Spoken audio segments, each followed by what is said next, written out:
Amazon नदी के किनारे एक घना सा जंगल था। उस जंगल के बाहर जंगल के किनारे एक झोपड़ी थी। उस झोपड़ी में एक बूढ़ा व्यक्ति अपने दो नाती पोतों के साथ रहता था। उसके पास एक घोड़ा, दो बकरियां और दो शेर के बच्चे थे। शेर के बच्चे जो जंगल में अपने माता पिता से बिछड़ गए थे।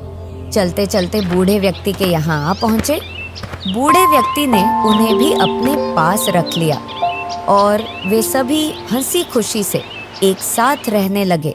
इसी तरह समय निकल रहा था और होली का समय नजदीक आ रहा था। फिर एक दिन, बेटो, तुम सभी मेरी बात ध्यान से सुनो। होली आ गई है और कल तुम सभी घर पर अकेले रहोगे। दादाजी, कल आप कहीं बाहर घूमने जा रहे हो क्या? हाँ बेटा, कल मैं और देबू अपनी नातिन के घर जाएंगे। उसने इस होली पर देबू को बुलाया है अपने घर। पड़ोस के गांव में ही है। परसों तक वापस लौट आएंगे हम। दादाजी, हम सभी भी आपके साथ चलते हैं ना। हम सभी का भी बाहर घूमने का मन कर रहा है। हम बाहर घूम भी आएंगे और होली भी मनाएंगे। तो बेटो, घर पर कौन रहेगा अपने? हाँ, आपका कहना भी सही है, लेकिन दादाजी जल्दी से वापस आ जाना। तुम्हारे बिना हमारा मन जो नहीं लगता। मैं जानता हूँ बेटा, लेकिन जाना जरूरी है। और हाँ, मेरे आने तक कोई शरारत मत करना तुम सभी। बेटा माधव, तुम इन्हें घुमाने के लिए जंगल में ज्यादा भीतर तक मत ले जाना। ठीक है दादाजी। हम तो सिर्फ पास वाली नदी तक ही जाते हैं। आगे का जंगल अभी हमने देखा ही नहीं। ठीक है बेटो।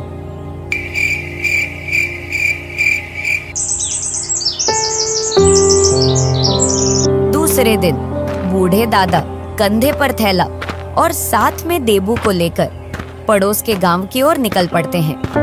यह तो बहुत खतरनाक जंगल है बेटा। देबू, तुम किसी भी जानवर को देखकर डरना मत। जंगल में बहुत सारे जानवर मिलेंगे जो हमें अपना शिकार बनाने की कोशिश करेंगे। हाँ दादू, हमें थोड़ा तेजी से चलना होगा इस जंगल में, ताकि कोई जंगली जानवर हमें नहीं मिले, नहीं तो वह हमें खा जाएंगे। ओए ओए बूढ़े दादा और लड़का, रुको रुको। हे भगवान, यह कहाँ से टपक आया? अगर रुकेंगे नहीं तो यह हम पर वार कर देगा। कहाँ जा रहे हो दोनों? चुपके चुपके से यहाँ फिर मेरा नाश्ता बनने के लिए आए हो? हम अपनी बेटी से मिलने जा रहे हैं। आज होली है ना? ये होली क्या है मुझे नहीं पता। मुझे तो सिर्फ तुम्हें अपना नाश्ता बनाना है। ठीक है ठीक है, तुम हमें अपना भोजन बना लेना। पहले मेरी एक बात का जवाब दो। बोलो, जल्दी बोलो, मुझ में सब्र करने की क्षमता नहीं है। अरे भाई, तो मुझे जल्दी से बताओ, इस जंगल का राजा कौन है? जंगल का राजा किसको नहीं पता कि शेर सिंह है। अब जल्दी से यह भी बता दो, हमें खाने का पहला हक किसका है? राजा का या तुम्हारा? क्या तुम्हें यह भी नहीं पता? याद तो तुमने सही दिलाया। तुम्हें खाने का पहला हक तो शेर सिंह का ही बनता है। देखो, अब तुम निराश मत हो। मैं शेर सिंह से पूछ लूंगा। अगर वह हमें खाने से मना कर देगा तो तुम हमें अपने परिवार का नाश्ता बना लेना। हम खुद ही चलकर तुम्हारे पास आ जाएंगे। हाँ ठीक है। बाल बाल बच गए आज तो दादाजी, नहीं तो मारे जाते। इस तरह लकड़बग्घे को अपनी बातों में फंसाकर वो किसी तरह वहाँ से बच निकले। जैसे ही थोड़ी दूर और आगे बढ़ते हैं तो वहाँ उनकी मुलाकात एक चीते से होती है। अरे वाह वाह, क्या बात है। बहुत दिनों बाद आज इंसान खाने को मिलेंगे। आज तो नरम नरम नाश्ता मिलेगा और इस बालक को तो ऐसा ही खा जाऊंगा। अरे भगवान, अब ये चीता कहाँ से टपक आया? अरे अरे चीता भैया, आप यहाँ हो? हमें तो पता ही नहीं था। बताइए, कैसे हो आप? मैं ठीक नहीं हूँ, लेकिन तुम्हें कचर कचर खाने के बाद मैं एकदम तंदुरुस्त हो जाऊंगा। तुम्हारा शरीर ही मेरे ठीक होने की दवाई है। अरे अरे चीता भैया, अगर ऐसी बात है तो हम तुम्हारा नाश्ता बनने को हैं। मेरा मतलब, तुम हमें अपना नाश्ता बना सकते हो। अरे वाह, तुम तो बिना मेहनत कराए ही राजी हो गए। अब नेक काम में देरी किस बात की? अरे बाबा, चलते हैं, लेकिन हमें खाने से पहले तुम एक बार मुझसे पूछ तो लो कि हम जा कहाँ रहे हैं। अरे हाँ हाँ, जल्दी बोलो, कहाँ जा रहे हो? मेरे पेट में चूहे मैच खेल रहे हैं भूखे के मारे। अरे भैया, हम शेर सिंह के पास जा रहे हैं। मेरा मतलब, हम शेर सिंह के शिकार हैं और शेर सिंह के पास ही जा रहे हैं। क्या तुम हमें अब भी खाना चाहोगे? क्या तुम राजा शेर सिंह का शिकार हो? पहले क्यों नहीं बताया? तो क्या अब हम जाएं? हाँ हाँ जाओ, मगर जाते जाते एक बात का ध्यान रखते जाना, अगर शेर सिंह ने तुम्हें अपना भोजन नहीं बनाया तो मैं ही तुम्हारे खून से इस बार की होली खेलूंगा। मुझे धोखा देने की कोशिश भी मत करना। ठीक है चीता भैया, अब हमें देरी हो रही है, हम चलते हैं। इस तरह बूढ़े दादाजी चीते को भी अपनी बातों में उलझाकर वो दोनों वहाँ से निकल आए और इस तरह वो अपना आधे से भी ज्यादा रास्ता तय कर लेते हैं और वह सोचते हैं चीते से तो पीछा छूट गया, अब रास्ते में कोई नहीं मिले तो अच्छा है। इतना सोचते सोचते आगे बढ़ ही रहे थे, तभी उनकी मुलाकात एक भालू से होती है। ओ हो, मैं कोई सपना तो नहीं देख रहा हूँ ना? तो फिर मैं ये क्या देख रहा हूँ? मेरे सामने दो इंसान, वह खुद ही शिकार बनकर मेरे सामने खड़े हैं। हे भगवान, अब एक और नई आपत्ति सामने खड़ी है, अब इससे कैसे बचें? अरे भाई, क्या सोच रहे हो? क्या भाग जाने का इरादा है? नहीं बालू भैया, भागकर कहाँ जाएंगे? तुमसे भागेंगे तो कोई और हमें अपना भोजन बनाने का इंतजार कर रहा है। और कौन में इतनी हिम्मत है जो मेरे भोजन को अपना भोजन बनाना चाहता है? जल्दी बताओ, मैं तुमसे पहले उसे खाना चाहता हूँ। हाँ क्यों नहीं, खाने से पहले जान तो लो। हाँ, बताओ, मेरे कान तरस रहे हैं सुनने को।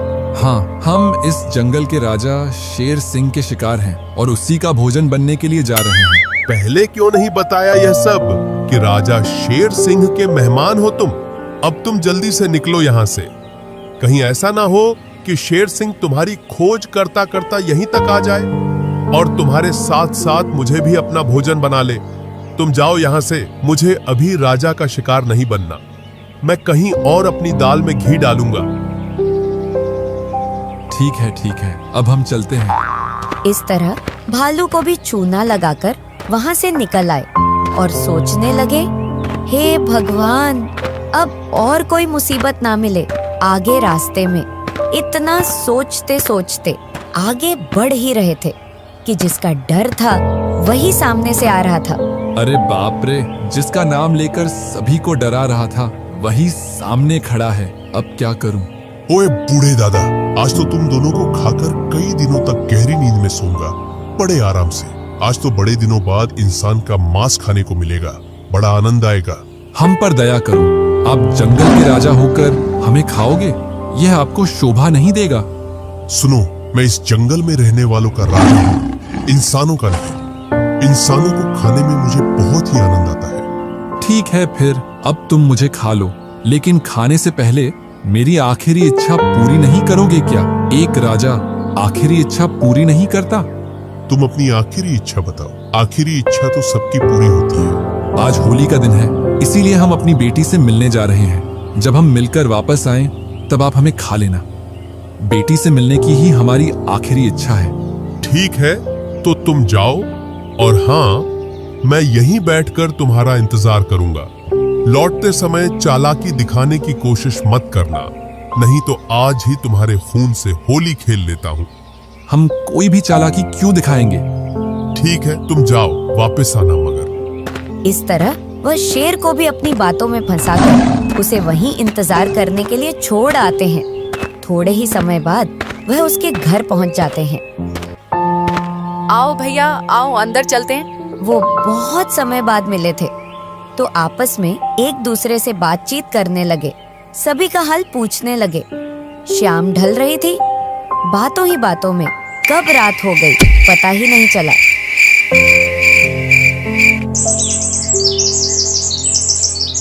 दूसरे दिन सुबह दादाजी और देबू दोनों ही बहन से मिलकर वहां से निकल आते हैं। अरे बाप रे, शेर सिंह अभी भी यहीं बैठकर प्रतीक्षा कर रहा है। अगर आज शेर सिंह से बच गए तो समझो घर पहुंच गए। लगता है शेर सिंह गहरी नींद में सोया हुआ है। हम यहाँ से दबे पैर निकल लेते हैं। ए बूढ़े, रुक जा। तुझसे दावत मनाने के चक्कर में मैं यहाँ कल से भूखा बैठा हूँ और तू यहाँ से भाग जाने की सोच रहा है। अंधेरे में तीर छोड़ता हूँ, अगर सही निशाने पर लगा तो आज जीवन बच जाएगा। हे भगवान, तीर निशाने पर लग जाए आज। अरे बूढ़े, अपने आप को बहुत होशियार समझता है। मैं जंगल का राजा हूँ, शेर सिंह को बेवकूफ बनाना मुश्किल ही नहीं, नामुमकिन है। अरे शेर सिंह जी, ये आप क्या बोल रहे हो? मैं भला आपको पागल क्यों बनाऊंगा? मैंने ऐसा बिल्कुल नहीं सोचा था।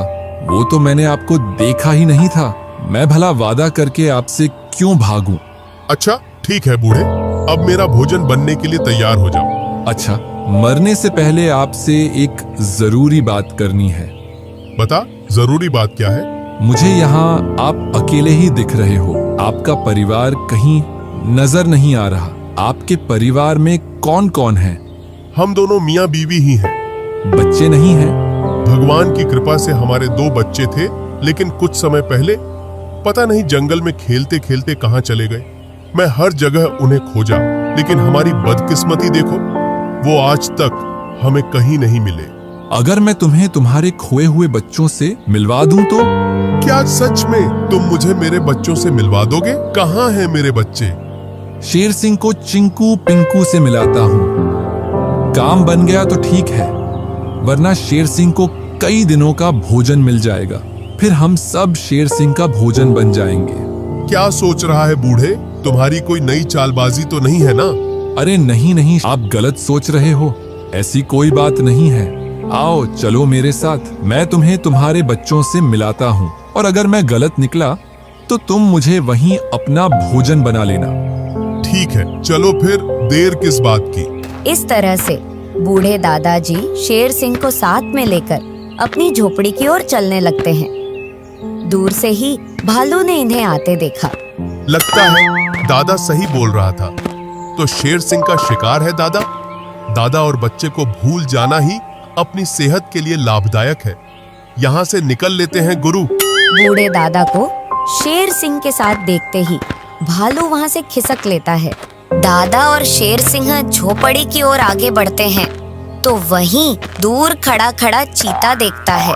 हे ऊपर वाले, दादा और बच्चे के खून से होली खेलने के चक्कर में कहीं शेर सिंह मेरे ही खून से होली न खेल ले। यहाँ से रबू चक्कर होने में ही भलाई है। चले दादा, तुम्हारे चक्कर में 2 दिन से भूखा हूँ। कहीं और अपनी दाल में नमक डालूंगा। दादा को शेर सिंह के साथ देखकर चीता भैया भी वहाँ से खिसक लेते हैं। अब बारी आती है लकड़बग्घे की। ये क्या देख रहा हूँ?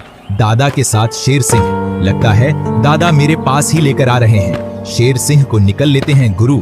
जान बची तो दूसरा शिकार कर लेंगे। और इस तरह लकड़बग्घा भी वहाँ से 9-2-11 हो जाता है और थोड़े ही समय बाद वह अपने घर आ जाते हैं। अरे बेटो, चिंकू पिंकू केशव सब के सब, तुम कहाँ हो? देखो मैं आ गया हूँ। और मेरे साथ में कौन आया है? दादाजी आ गए। यह देखो राजा शेर सिंह जी, ये दोनों चिंकू पिंकू आपके ही बच्चे हैं ना? अरे हाँ, यह तो दोनों ही मेरे बच्चे हैं।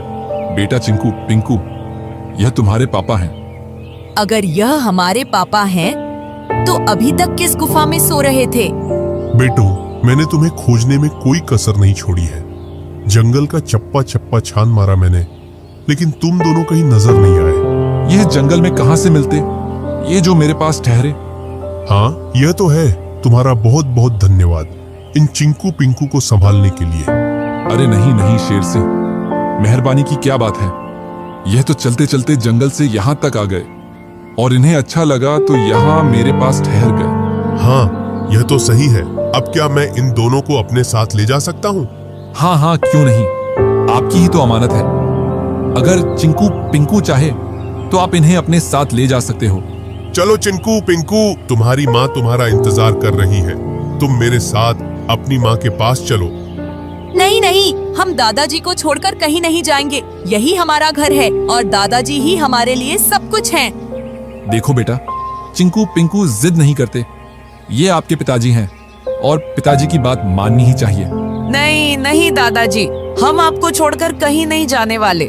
जब हम अपने माता पिता से बिछड़े तो तुमने हमें अपनी शरण में रखा और हमें इतना बड़ा किया। अब हम कैसे आपको छोड़कर जा सकते हैं? हम कहीं नहीं जाएंगे, बस। चिंकू पिंकू मानने को तैयार ही नहीं थे। तब दादाजी शेर सिंह से कहते हैं, चिंकू पिंकू मेरे बिना नहीं रहेंगे। अब एक ही रास्ता है हमारे पास। कि तुम अपनी पत्नी शेरनी के साथ यहीं रहने आ जाओ और हमारे पास ही रुको। चिंकू पिंकू को मुझसे अलग भी नहीं होना पड़ेगा और चिंकू पिंकू को अपने माता पिता भी मिल जाएंगे। क्या कहते हो तुम? हाँ, तुम सही बोल रहे हो, बिल्कुल। आप महान हो और चतुर चालाक भी। इस बात से वो सभी खुश हो जाते हैं और शेर सिंह जाकर अपनी पत्नी को भी चिंकू पिंकू के पास ले आता है। इस तरह वह सभी एक साथ एक जगह मिलजुल कर रहने लगते हैं। बूढ़े दादाजी की चालाकी से वो सभी जंगली जानवरों के शिकार होने से बच भी जाते हैं और शेर सिंह को अपने खोए हुए बच्चों से भी मिलवा देता है। सभी एक साथ खुश रहते हैं।